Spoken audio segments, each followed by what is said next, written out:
नमस्कार दोस्तों, स्वागत करती हूँ अपने YouTube चैनल गुड़िया हिंदी क्लासेस में। दोस्तों, आज इस वीडियो में मैं आप सबों को हिंदी व्याकरण से वर्ण विचार टॉपिक लेकर आई हूँ। आप सभी बने रहे हमारे पूरे टॉपिक में अंत तक और इस वीडियो को अंत तक देखें। अच्छी लगे तो चैनल को सब्सक्राइब कर ले, लाइक करें वीडियो को और हमें अवश्य बताएं कमेंट करके कि आपको यह वीडियो कैसा लगा। दोस्तों, आज इस वीडियो में आप पढ़ेंगे वर्णमाला, वर्ण विचार, स्वर, व्यंजन और स्वरों के भेदों के बारे में। बच्चों, आज वर्ण विचार पाठ 2 वर्ण विचार पढ़ने जा रहे हैं। आज हम लोग जानेंगे वर्ण किसे कहते हैं और इसके अंतर्गत हमें क्या-क्या सीखना है। उसके लिए आप लोग अपनी पाठ्य पुस्तक पेज नंबर 11 निकालिए। पेज नंबर 11 में पाठ 2 वर्ण विचार दी गई है। आज हम लोग जानने जा रहे हैं कि वर्ण किसे कहते हैं। सबसे पहले आपको जानना है मुख से निकली ध्वनियाँ। जो हमारे मुख से यानी कि हम जो आवाज निकालते हैं उससे जो ध्वनियाँ निकलती है, जिन्हें और तोड़ा ना जा सके, वह क्या कहलाता है? वर्ण। क्या कहलाता है? वर्ण कहलाती है। मुख से निकली ध्वनियाँ जिन्हें और तोड़ा ना जा सके, वर्ण कहलाती है। क्या कहलाती है? वर्ण। बच्चों, आप पेज के ऊपर में पिक्चर्स बनी हुई है। आप इस पिक्चर्स में देखिए, एक बच्चे है, इसका नाम राजू है और यह राजू का वर्ण विच्छेद किया गया है, यानी कि राजू में र में आ की मात्रा लगी हुई है और ज में उ की मात्रा लगी हुई है। इसे वर्ण विच्छेद किस प्रकार से करना है? र में जो आ की मात्रा लगा हुआ है तो इसे क्या करना है? र, उसके नीचे में आप देखिए कि हलंत लगी हुई है। फिर जो मात्रा है आ की, वहां पे आ, उसके बाद ज, फिर ज में भी हलंत लगाना है क्योंकि ज में उ की मात्रा लगी हुई है तो उ को अलग लिखना है। यानी कि एक शब्द में इतने वर्ण विच्छेद हो सकते हैं, तो इसी ही क्या कहते हैं? वर्ण कहते हैं। क्योंकि वर्ण भाषा की सबसे छोटी इकाई है। क्या है? वर्ण भाषा की सबसे छोटी इकाई है। आप जो चित्र देख रहे हैं, ऊपर 2 चित्र बनी हुई है, एक साइकिल की और दूसरा एक बच्चा है जिसका नाम राजू है। दोनों को वर्ण विच्छेद करके दर्शाया गया है। आप साइकिल में भी देखिए, स में आ की मात्रा है, ई, क में भी बड़ी छोटी ई की मात्रा है और ल। इसे किस प्रकार से वर्ण विच्छेद की गई है? स जोड़ आ जोड़ ई जोड़ क में भी हलंत लगाना है क्योंकि क के बाद ई की मात्रा है तो यहाँ पे हलंत होगी। उसके बाद फिर ल में भी ल में अ है तो अ में ल में हलंत। ठीक है, इस प्रकार से साइकिल का क्या करेंगे? वर्ण विच्छेद करेंगे। इसको क्या कहते हैं? वर्ण विच्छेद। यह दोनों चित्रों में आप सबों ने देखा कि ये दोनों नाम जो दिए गए हैं ऊपर, उन नामों के नीचे उनमें प्रयुक्त ध्वनियाँ अलग अलग करके लिखी गई है। आप लोग अपने पाठ्य पुस्तक में देखिए, ये ध्वनियाँ ही वर्ण कहलाती है। क्या कहलाती है? वर्ण। इन वर्णों को और तोड़ा नहीं जा सकता है, यानी कि इससे छोटा नहीं हो सकता है। यह जो है, यह वर्ण भाषा की सबसे छोटी इकाई होती है। इसे हम क्या कहते हैं? वर्ण कहते हैं।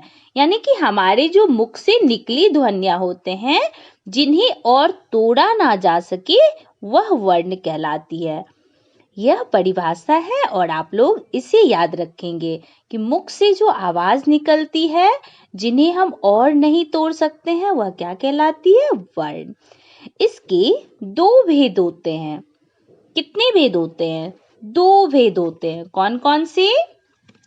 स्वर वर्ण और व्यंजन वर्ण। कौन कौन से? स्वर और व्यंजन वर्ण। ये किसके भेद हैं? वर्ण के। वर्ण के कितने प्रकार होते हैं? 2। कौन कौन से? स्वर और व्यंजन। स्वर में क्या है, यह स्वतंत्र ध्वनियां होती है, यानी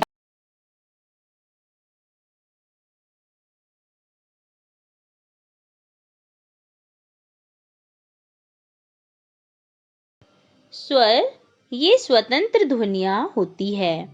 इन्हें बोलने के लिए किसी अन्य वर्ण की सहायता नहीं लेनी पड़ती। हिंदी में स्वरों की संख्या 11 है। कितनी है? 11। आप सबों को ये याद रखना है। अ से अ तक स्वरों की संख्या कितनी है? अ से अ तक। अ, आ, ई, उ, बड़ा ऊ, री, ए, ऐ, ओ, औ। ये क्या है? ये स्वर है।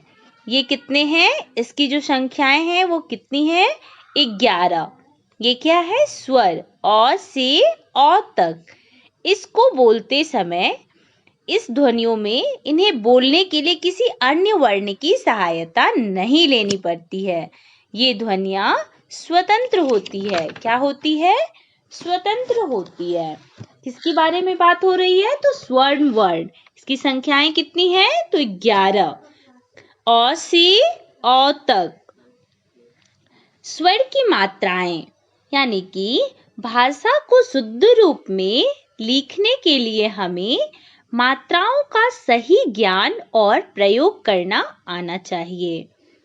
प्रत्येक स्वर की अपनी मात्रा होती है। इन मात्राओं के लिए कुछ विशेष चिन्ह भी होते हैं। व्यंजन के साथ लगने वाले स्वर के विशेष चिन्ह मात्रा कहलाते हैं। यानी कि जो व्यंजन वर्ण होता है उसके साथ जो चिन्ह लगती है, व्यंजन के साथ लगने वाले स्वर के विशेष चिन्ह को क्या कहते हैं? मात्रा। मात्राएं और उनका प्रयोग। अब जैसे स्वर क्या क्या है? अ से अ तक। तो अ, आ, ई, बड़ी ई, छोटा ऊ, बड़ा ऊ, री, ए, ऐ, ओ, औ। अब इसमें मात्रा जो है यह क्या है? आप पेज नंबर 12 में देखिए, मात्रा जिसमें मात्रा लगी हुई है। जैसे अ के साथ तो कोई मात्रा नहीं है, लेकिन आ में मात्रा है। आ में क्या है? कौन सी मात्रा है? जैसे क में आ की मात्रा लगाते हैं तो क्या हो जाता है? का। क में ई की मात्रा लगाएंगे तो क्या हो जाएगा? छोटी ई की मात्रा लगाने से की। बड़ी ई की मात्रा लगाने से की। छोटा ऊ की मात्रा लगाऊंगी तो कू। बड़ा ऊ कू। री की मात्रा लगाने से क्री। ए की मात्रा लगाने से के। आई की मात्रा लगाने से कई। ओ की मात्रा लगाने से को। औ की मात्रा लगाने से कौ। अर्थात यह जो मात्रा है, अगर इसके साथ हम शब्द बनाते हैं तो क्या हो जाएगा?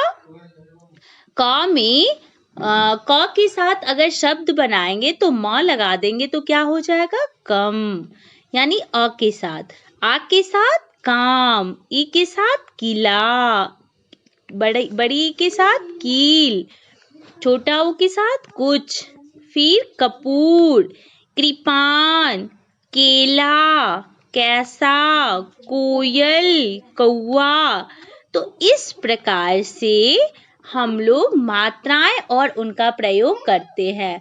अर्थात अ से अ तक जो मात्राएं हैं उनसे व्यंजन वर्ण के साथ जोड़ करके स्वर बनाएंगे। यानी कि जो हमारे स्वर है वह व्यंजन में साथ जुड़ करके क्या हो जाता है?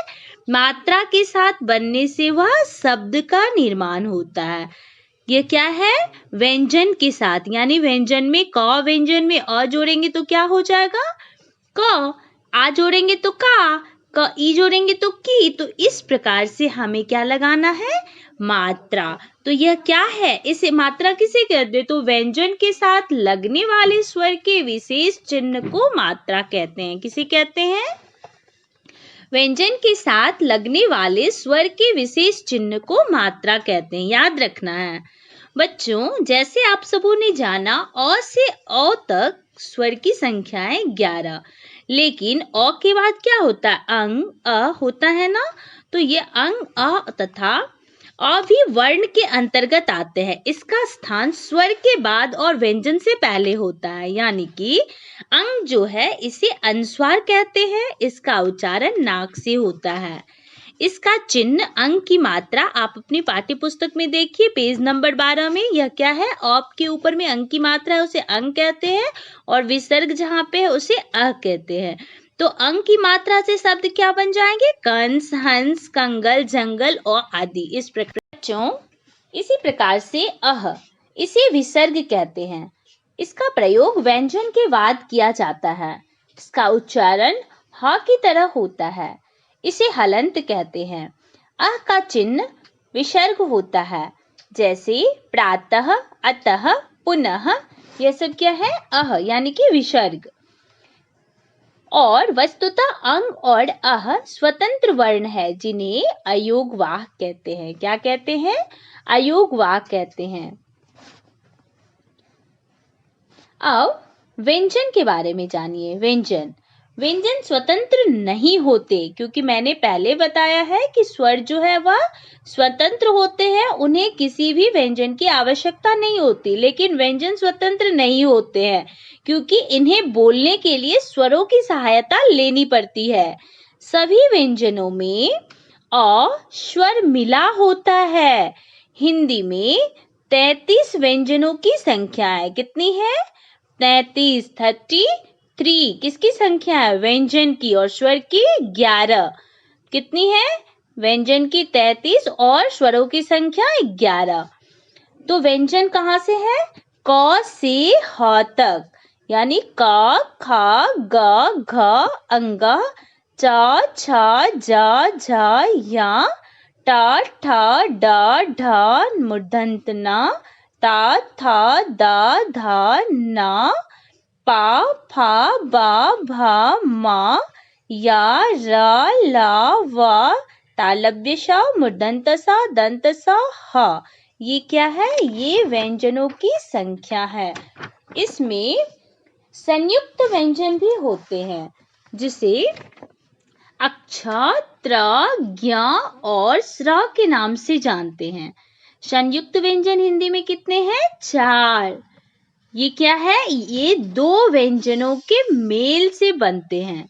क्या होता है? दो व्यंजनों के मेल से बनते हैं, इसे संयुक्त व्यंजन कहा जाता है। जैसे अगर हम क्षमा लिखते हैं या कक्षा लिखते हैं, तो छ में क्या है?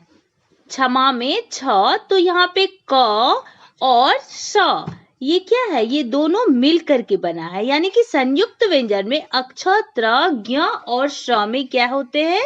दो व्यंजनों के मेल से बनते हैं। ठीक है, याद रखना है। इसे क्या कहते हैं? इसे संयुक्त व्यंजन कहते हैं। जब व्यंजन में कोई स्वर ना लगा हो, तब उस व्यंजन में यह चिन्ह हलंत लगा करके लिखा जाता है, जिसे हलंत कहा जाता है। यानी कि हलंत में क के नीचे, ख के नीचे में हलंत लगी होती है, तो उसे हलंत कहा जाता है। जब कोई व्यंजन में स्वर ना लगा होता है तब ड, ढ के नीचे बिंदु लगा करके ये ध्वनियां बनती है। यानी कि जो जैसे बड़ा र और ढ, घोड़ा, पढ़ाई में जो हम लोग ढ लगाते हैं, तो वहां पे बिंदु लगाई जाती है। तो उसे ड और ढ के नीचे में बिंदु लगा करके यह ध्वनियां बनती है। ज और फ में भी बिंदु लगाकर ज और फ बनते हैं। इसी प्रयोग उर्दू और अंग्रेजी शब्दों में किया जाता है, जैसे जरूर, फर्क, जेब्रा, साफ। यह सब शब्द जब लिखते हैं तो यहाँ पे शब्द के नीचे में ज में बिंदी लगाया जाती है। इसी प्रकार से बच्चों जब रेफ लिखते हैं ना, र के नीचे में हलंत के विभिन्न रूप होते हैं। जैसे रेफ, र जो है, र में क्या होता है? जिसे हम कर्म लिखते हैं, तो माँ के ऊपर में क्या होता है? रेफ लगी होती है। रेफ कैसे होता है? जैसे आप बुक में देखिए, पेज नंबर 14 में बहुत सारे उदाहरण दी गई है रेफ के। तो आप यह सब शब्द देख लिए, कर्म, धर्म, स्वर्ग। यह सब जो रेफ ऊपर लगी हुई है ना, इसे रेफ कहा जाता है। इसी प्रकार से आप यह शब्द को पहचानेंगे कि कौन से शब्द में किस प्रकार से हम हलंत लगा करके, विसर्ग लगा करके हम शब्द का निर्माण कर सकते हैं। यानी कि वर्ण में, वर्ण के नीचे में स्वर्ण वर्ण, तो स्वर्ण वर्ण में नहीं, व्यंजन वर्ण में स्वरों की सहायता से हम लोग नए शब्दों का निर्माण करते हैं। यानी कि जैसे अगर हम ज्ञात या ज्ञान लिख रहे हैं तो ज्ञ क्या है, संयुक्त व्यंजन है। ज्ञ क्या है, यहाँ पे संयुक्त व्यंजन में, तो ज्ञ में क्या होगा, ज और अंग यानी चा छा जा जा यहाँ जो होता है उसका दोनों शब्द जोड़ करके ज्ञ बनाई जाती है। संयुक्त वर्ण में क्या होता है, दो व्यंजनों के मेल से बनते हैं। ठीक है, तो बच्चों आज आप सबों ने क्या